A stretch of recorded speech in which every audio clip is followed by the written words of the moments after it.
Coming up on this episode of the NHL at the Rink podcast, it's all about Game 6 of the Stanley Cup Final with the Stanley Cup in the building. You're going to hear from Matthew Tkachuk and Connor McDavid and Chris Knobloch, plus Sean and I. We'll also talk the Olympic rosters, the first 6 players announced today. All of that and more coming up on this episode of the NHL at the Rink podcast. NHL at the Rink is presented by Skip, the official food delivery app of the NHL. Welcome into another episode of the NHL at the Rink podcast. It's brought to you by Skip. Skip to the good part and get groceries, meals, and essentials delivered right to your door on Skip. And I dare say, Sean, it is the most important podcast of the season because it is advancing the most important game of the season, Game 6 of the Stanley Cup Final at Amerant Bank Arena. Tuesday night, Panthers win. They win the cup. Most important podcast, Sean. Well, it might be the most important podcast until there's a Game 7, buddy. Absolutely. Well, this will be the first time the Stanley Cup will be in the building Tuesday night. The Florida Panthers here, Sean. 3-2 lead. I know they won Game 3 6-1. I got to be honest, I think they played their best in Game 5. I think that was their best game. It was a 5-2 win, but I think that they're coming off their best performance. Even I think the Oilers, Sean, were as good as the Panthers were in that 6-1 game. I think the Oilers were as bad. And then I didn't think the Oilers they didn't have maybe the urgency in Game 5 that you want them to have, but I just thought the Panthers were so good in that game.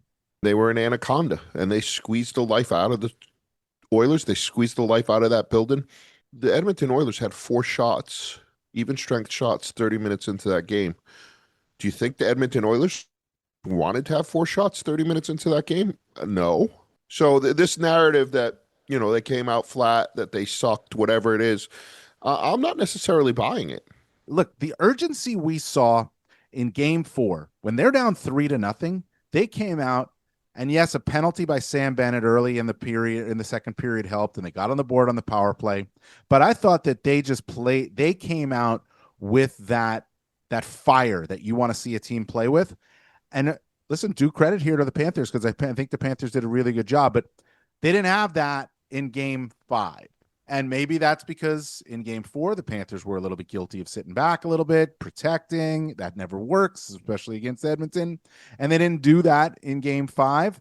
But I just thought it was a almost perfect performance by the Florida Panthers on the road in what at the time was the most important game of the season. It was a masterclass. It was a clinic. It was whatever you want to call it. The Florida Panthers are an elite defensive team. I don't know if there's another team like them in the league, right? That can play, when they put their mind to it, that can play shutdown hockey. We did a roundtable setting up this game because the Cup could be won, and that means the Conn Smythe could be won, in which we talked about, who would win MVP, right? And all the traditional candidates are there. Reinhart, Marchand, all have had great series. Barkov, Draisaitl, Corey Perry, all of them. I'd argue that Sasha Barkov might be the most important player throughout these playoffs. Who's going to debate you on that? Well, I was the only one that picked him. Well, I picked Bobrovsky. All the names you just mentioned, I picked Bobrovsky. I think he's been there and he's made all the key saves at the key times. He's had 2 performances in these playoffs in game 1 and game 2 against Toronto that maybe he wants back. But other than that, I think he's been absolutely brilliant. This series, there's been goals going in, but man, I mean, that's a great team that they're playing right now. So that's going to happen. But when he's needed to be there, he's been great. And I'm not going to argue with you on Barkov, Sean. He's a 3-time Selke Trophy winner. And I think you and I both agree that in order to win, you've got to get guys who do that, who you win with Selke Trophy winners, in my estimation, or guys that could do that, and Barkov is that. So I'm not going to argue with you about Barkov's importance in these playoffs. You may be the only one that picked him. That honestly, I think that just goes to show you the depth and the amount of candidates, because how many Panthers were picked in that stretch, by us? You had Marchand, you had Bennett, you had Bobrovsky, Barkov. Anybody else? No, I think that was it. But it illustrates what they do. Connor McDavid has 1 even strength point in the series, if I'm not mistaken, before his goal last night or 2 nights ago. Matthews shut down. Aho shut down till the very end when it was out of reach. Kucherov shut down. That's all Barkov's doing. Yes, I'd also argue it's Forsling and Ekblad too, but those are the constants. And I think Gustav Forsling's been terrific, and he could have been picked as well as a Conn Smythe candidate. But you know what? I mean, listen, I'm not going to argue there with Barkov, but here's what we have, Sean. What we have now is a Game 6 for the Stanley Cup final. The Stanley Cup is going to be in the building. The Florida Panthers know about this. They won the Stanley Cup at home last year. They have that experience of clinching a Stanley Cup championship at home. And Matthew Tkachuk talked about that today, Monday. Let's hear from Matthew Tkachuk. We have that advantage, playing an elimination game at home here again in the situation. It's no secret, Cup's in the building. It's going to be the toughest test, biggest game. We're just excited to be back home, and we're excited to hopefully keep that going after last game. We think we've played pretty good hockey over the last, this whole series and the whole playoffs, but especially the last few. So we know the type of game we have to play and our start's important, and just building our game, hard gaps, heavy forecheck, on it and above it, all the stuff we talk about all year. It's going to be the simple the better for us in these games, and I'm glad we have that experience. Elimination games are different games, right? Florida never faced one in their first round. They got run over. I mean, in their first run, they got run over by Vegas. They never had to deal with the Cup being in the building. And it's bigger than the Cup sitting a couple of doors down with the white gloves and everything else. It's family, it's friends, it's logistics, right? All things that nobody wants to talk about, but suddenly you have to because it's all a part of your experience. And I think it overwhelmed Florida at times last time. So I think this time around, human nature, they're very much more aware of what's happening. It's not new. And I think that's a huge thing in the ability to kind of accept that there's going to be all these outside distractions and learning how to compartmentalize them, right? They're going to take care of them, and then they're going to put them away because they know no matter what, it's going to be okay. But the other side of it too is the Oilers, Sean. They have experience of playing with the Stanley Cup in the building too, when they are not getting a chance to win it. And there's pressure there. I'm going to ask you this question before we get to the audio. Is there more pressure now on Connor McDavid than ever before? Nope, because I don't believe what you believe. I don't believe winning the Stanley Cup is going to define him. He's the greatest player we've ever seen in our lifetimes, probably.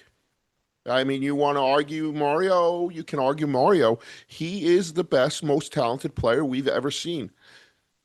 Whether or not 19 other guys help him win a Stanley Cup or not won't define who he is. McDavid handled that exact question today after practice. Connor, you're the greatest player in the world. How much extra pressure is there for you to win this game and drag it back to Edmonton and win a Stanley Cup? That's a pretty heavy question. I don't think about it that way. If you think about it that way, you'd be probably pretty crippled in terms of and how you prepare and how you play. So it's a big game. Everybody knows that. I know that. And I'm looking forward to it. It's fun hockey. It's been a fun series to be a part of. The Cup will be in the building. It's those games are what you dream of. Obviously, it's not for us, but anytime the Cup's in the building, you're playing. It's a good sign. McDavid thinks along the lines you do, and I'm not surprised. I love how he said if you think along those that way, it would just cripple you, right? The pressure would cripple you, and I understand that, and we'll still agree to disagree. I don't think it defines him as a person, but I do think if he never wins the Stanley Cup, I think it's part of what defines his legacy. It doesn't make his legacy, but it's a big part of his legacy. But I also believe, Sean, that if he doesn't win it this time, I still think he's going to have multiple chances to win it again. I don't think this is it for Connor McDavid. If he doesn't win it this time, there'll be huge disappointment. And I asked the question about the pressure, and he's asked the question about the pressure too, because there was a chance last year in Game 7 to win the Stanley Cup, and they didn't get it done. And now they've got to do the same type of thing where they've got to win a game to get the chance for them to have the Stanley Cup opportunity as well. It adds to it. It adds to the pressure of the situation. Maybe not the pressure necessarily on him, but it adds to the pressure of the situation, Sean. Well, let me ask you a question. Before Ray Bourque was traded to the Colorado Avalanche, what do you think of him as a defenseman? Hall of Fame defenseman. One of the best to play. So if he never got traded, what's the difference? Hall of Fame defenseman who won the Stanley Cup. He didn't win it. He did. The Colorado Avalanche won it. Hall of Fame defenseman who has his name on the Stanley Cup. It adds to his legacy, and you can't tell me it doesn't. I just did. You did. That's a good point. You did. I disagree with you. However, you would agree with me that there's going to be a desperate team on the ice of Oilers, and we've talked about it, Sean, going into this series, that I had never seen that look on Connor McDavid's face before. And maybe it's hyperbole. I don't know. But before this series, before game one, after game one, I'd never seen that look, what this means. And do you agree with that? Before we go further, do you agree with that? Yeah, I mean, look, there's a steely-eyed determination. I think that the Stanley Cup is an abstract for everyone, right? Everyone grows up. I grew up. I'd like to win the Stanley Cup. That's a kind of cool thing. That's a nice trophy. It'd be really fun to win it. And then you get to within one step of it, one win of it, and it's not an abstract anymore. And then you spend the whole summer watching the 23 guys that you absolutely hated for 2.5 weeks at the pinnacle of their careers, enjoying what you wanted to enjoy. And it's not an abstract anymore. Now it's very real. And I think that's where Connor McDavid is. I think he's always wanted to win the cup, but I don't know that he ever understood what it meant, what it required, any of those things until he went through it. And now there's an added level of, I get it. And I understand it's even harder than I thought. And it makes me want it more. And that is exactly what Matthew Tkachuk talked about, or along those lines. What it's going to be like. Imagine this. What it's going to be like to go up against the desperate Connor McDavid in game 6. They went up against the desperate McDavid and Oilers in a bunch of games last year, 4, 5, 6, and 7. But from everything you just said, I think it adds to the desperation. Matthew Tkachuk talked about it. Here's what he had to say. It's going to be a tough test. He's desperate to win a cup. So are we. We've worked so hard this year and gone through so many ups and downs and so much. It's been a grueling year. It's been a tough, guys fighting through injuries, guys, up and down years. And, for us to be in this position right now, like, we've worked so hard for this, and so is he and the rest of the Oilers as well. We're all here for a reason, but, he's obviously a talent like nobody else in the league. So it's so hard to shut him down. I don't think you can shut him down. You can just try to limit as much as you can. So we've got guys in there that I hope are ready for the challenge, because it's going to be a big test for us, and we're all ready for it. So Dan, Connor's going to be desperate, but can you explain to me why it's on Connor McDavid? Why all the narrative is around Connor McDavid? Well, because he's the best player, Sean. And that's just the way it works sometimes. Obviously, it's not all on McDavid. But that's like, we're a part of that. We fuel that. Some of us feel that. So let me test your powers of memory. And they're not good. The last time that there was a repeat matchup in the Stanley Cup final, the Pittsburgh Penguins lost, and then the Pittsburgh Penguins won. And they came back from 3-2 down. Just like this. Who was the best player on that Penguin team? Well, it was Sidney Crosby. How many points did he have in games 6 and 7? That I do not know. He had 0. Who was the second best player on that team? Yenny Malkin. How many points did he have in that series? 1. You know who had points? Tyler Kennedy. Yeah. They won 2-1 in each game, and I think Tyler Kennedy had a goal. My point being, it took Tyler Kennedy to win the cup. It didn't take Sidney Crosby and Evgeny Malkin. You're looking at a Florida team that, for the most part, has figured out how to put the brakes on the Draisaitl McDavid experience. So where's the other guys? Like, I don't get this. It's all on Connor McDavid, and if he doesn't deliver in the next 2 games, it's a reflection on him. Dude's leading the league in playoff scoring. How's it a reflection on him? Obviously, we look for the moment, right? We look for the McDavid moment, okay? He had it in the 4 Nations, right? So we're all looking like, you're going to go into game 6 and being like, Connor's night. He's going to be the guy, right? Maybe he doesn't get a point, but I'll go back to the situation you were just talking about with Barkov. Sometimes he doesn't get points, but he impacts the game in multiple ways. McDavid does that now.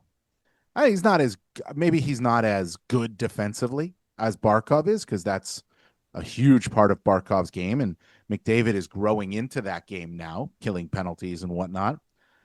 But maybe there's a big face-off win. Maybe there's just he creates a play on the power play, and his pass leads to a pass that leads to a pass that leads to a goal, and he doesn't get a point on it. But it's a moment, right? It's how he impacts the game, I think, more than how he shows up on the score sheet. Obviously, if he shows up on the score sheet, the Oilers will take it, and that's the huge win for them. But it's how is he impacting the game, and how positively he's impacting the game could make a big difference. And same with Leon Draisaitl.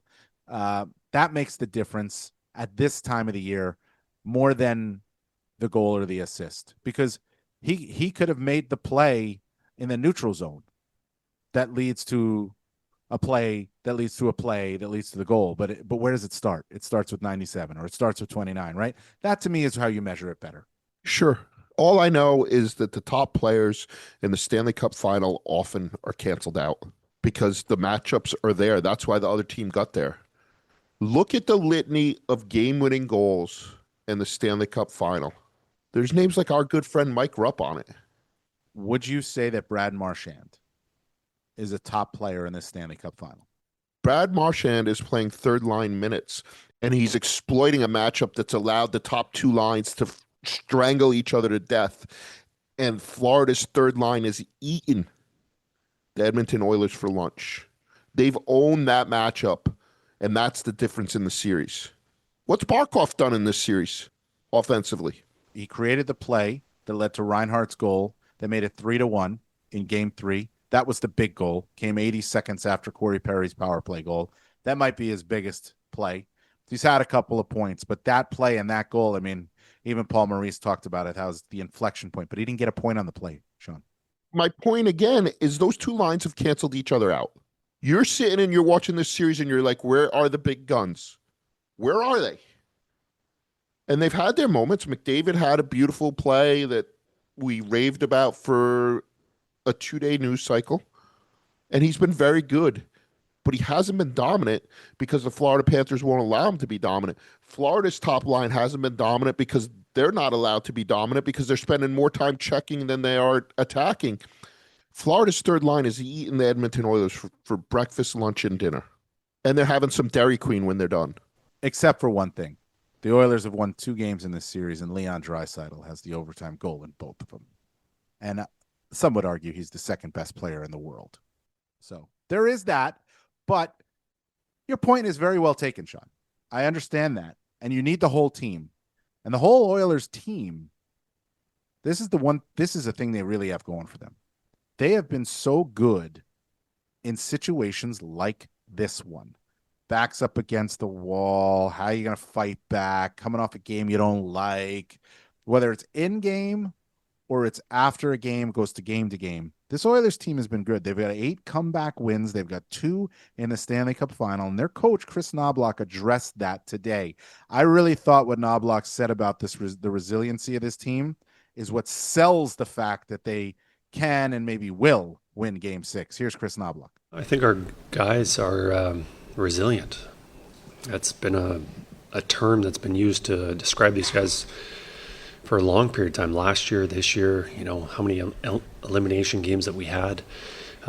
Just for some reason, when their backs are up against the wall and they've hit rock bottom or they're facing elimination, and that goes back to pretty much my first day with the organization. They were near the bottom of the standings and couldn't get much worse and didn't look like they were going to make playoffs. And of course they respond and they play extremely well and win a ton of games. Last year in the playoffs, numerous elimination games, whether against Florida, Vancouver, again, backs against the wall, they play their best and they don't they panic. Like the mood out there today on the ice was fantastic.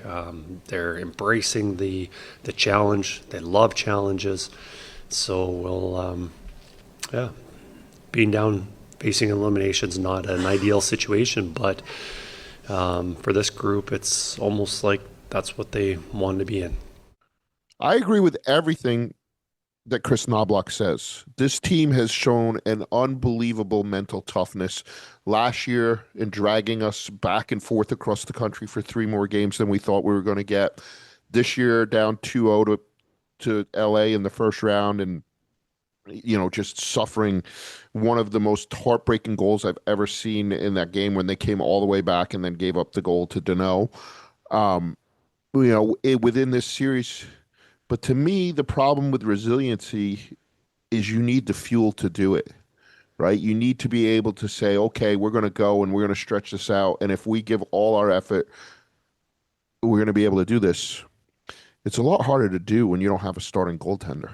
They refuse to say who their starting goaltender is. I think both you and I think it's Stuart Skinner, because I don't know how you move forward as an organization if you don't go to your number one in an elimination game. And what does that send going forward, right? Calvin Pickard had his chance, and I don't think he played bad in game 5, but he didn't win it. So now you go back to Skinner. But they haven't even confirmed that yet. You're making a choice that they're not playing. So it's not the same supreme faith that the Florida Panthers have when they look behind them and they see Sergei Bobrovsky. Exactly right. And it's a huge difference for the Panthers is they don't have that question. They have Bobrovsky. They know it. They know he's going to be there. They know exactly how he's going to play. There's so much predictability with the goaltending position, and it's got to make it so much easier for the rest of the guys to just go out and play when there's predictability at that goaltending position. And the Oilers don't have it. And Sean, I agree with you. I think it's going to be Stuart Skinner because of the same reasons you said. But think about it. They're going to put a goalie back in an elimination game in the Stanley Cup final who's been pulled twice in the Stanley Cup final.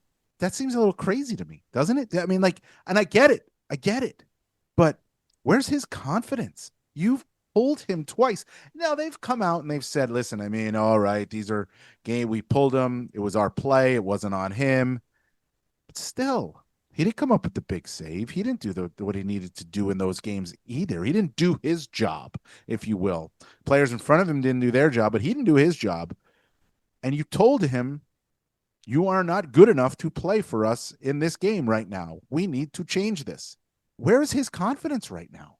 That would be my biggest concern. Like, you're putting a guy in who's been pulled twice in this series, not in the playoffs, in this series. It's already happened, though. Like, that's the one thing about Stuart Skinner. Like, he is such a emotional professional, right? He works so hard on his mental well-being. He got pulled, and then Picard got hurt, and here comes Stuart Skinner, who's been banished to the hinterlands, and he has back-to-back shutouts after he gives up a horrendous goal that could have changed the whole series. I think his confidence is okay. I just don't know that either one of them are good enough. Well, we're going to find out. We're going to find out in game 6. It's going to be one of them. We know that. Both of us agree it'll be Stuart Skinner. They haven't announced it yet. Maybe by the time you listen, they will. But a couple of stats before we move on. And remember, today, too, we're going to move on to this in a second here. Olympic announcements. The first 6 for the Olympic teams all announced. We're going to get to that in a second. But quickly, 8 teams, Sean, have forced a Game 7 en route to winning the Stanley Cup. The last team to do it, the 2011 Boston Bruins. Brad Marchand played for that team. Also scored 5 goals in that series. He's got 6 in this one. 6 teams have won a Game 6 on the road to force a Game 7. The last to do it, the 2019 Bruins. Brad Marchand played for that team. They didn't win the Stanley Cup that year. So maybe Marchand can go in a room in the Panthers room and be like, I know you guys have already experienced this and whatnot, but here's my experience too. So a little bit of, that's a little bit of history right there with what the Edmonton Oilers are up against, Sean. So I don't know. We'll see. Game 6 at Emirates Bank Arena Tuesday night. The Stanley Cup will be in the building. The Olympic gold medals won't be, but they will be, Sean, in February in Milan. And we had Olympic announcements today, Monday.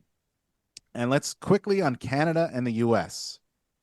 Neither announced a goaltender. Are you surprised? No, I'm not.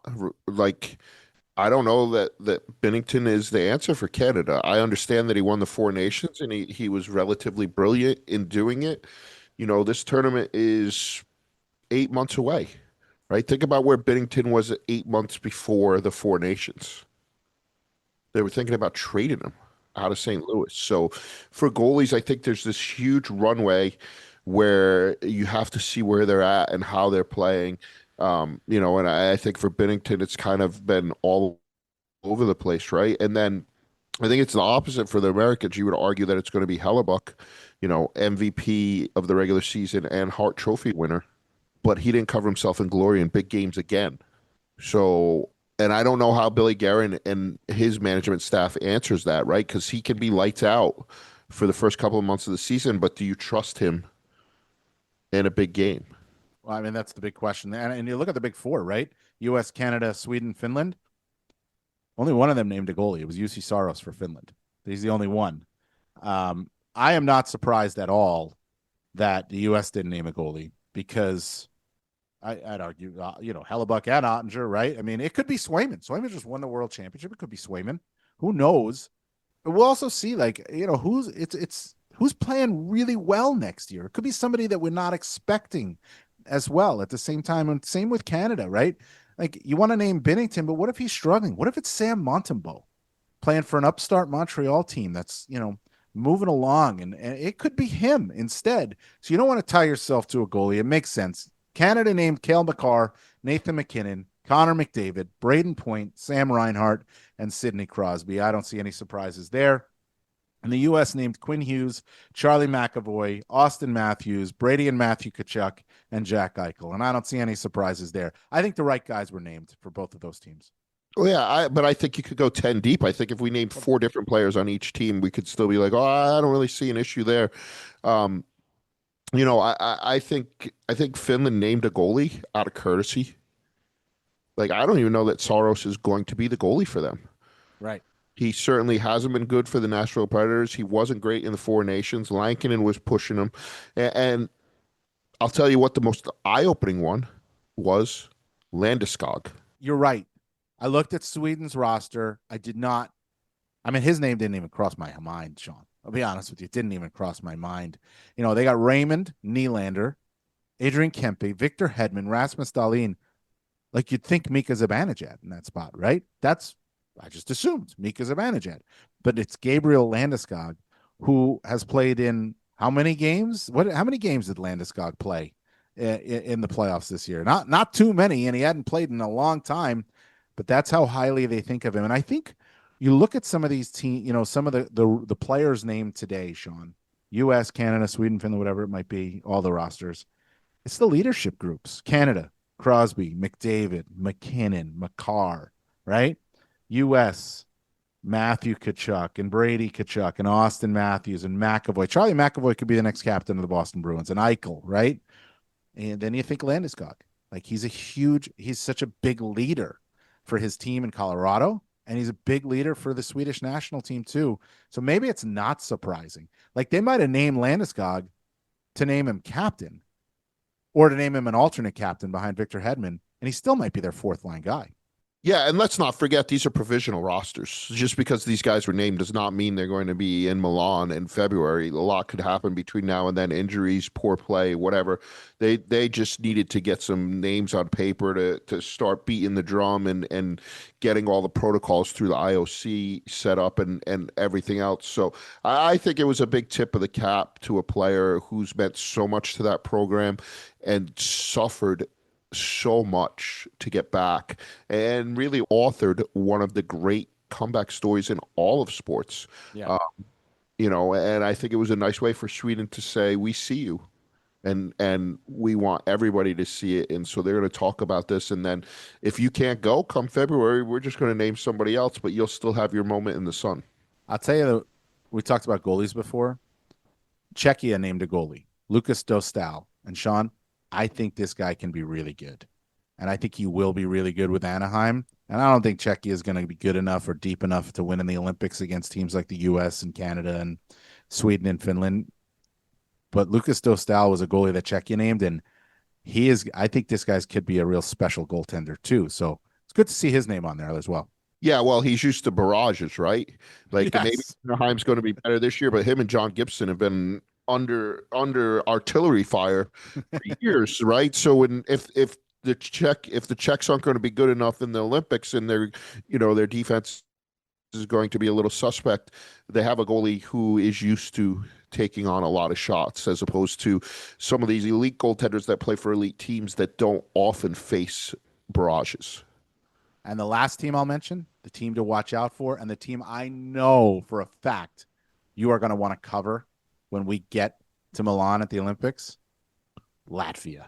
Rodrigo Abels, Juvis Belinskis, Teddy Bluger, Zemgus Girgensons, and 2 goalies, Sean. Elvis Merzlikins and Arturs Silovs. That's the team you're going to want to cover, isn't it? Of course, that'll be the early game. I always cover the early You game cover the early ones. while you guys all sleep in. But I'm going to make a prediction.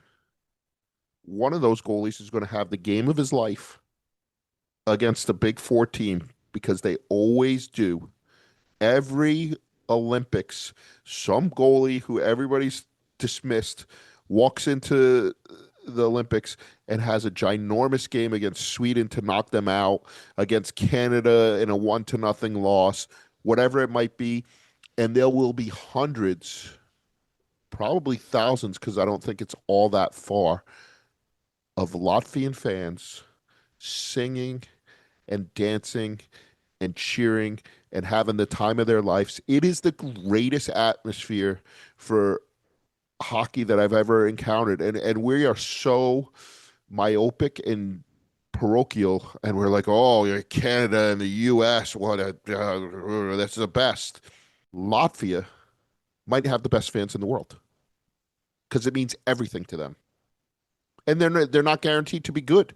Well, I hope it's Elvis Merzlikins that has that game, because his post game would be awesome if he does, because he's just out of this world good in a fun post game. Anyway, that's the Olympic. The Olympics is not until February. We still got Game 6, Sean, of the Stanley Cup final. And the Stanley Cup will be in the building. And I'll tell you one other stat, and you can react off of this. The Florida Panthers are 6-6 all time at home when they have a chance to close out a series. 1-3 in the Stanley Cup final. Think that means anything? Nope. I don't really buy stats like that, because they've been built on the backs of others. And it's a learned history, and you suffer for future generations, right? So the players that are left from all those disappointments now carry those scars, and they look at them and they say, I don't want another one. I have enough scars. So all those numbers, all the Edmonton numbers you threw out, all the Florida numbers you're going to throw out, I don't think any of them matter. I think you drop the puck and off you go. Can't wait until they do. Game 6 at Amerant Bank Arena, Tuesday night. Stanley Cup in the building. This was a lot of fun. As always, the podcast is brought to you by Skip. Skip to the good part and get groceries, meals, and essentials delivered right to your door on Skip. Enjoy the hockey.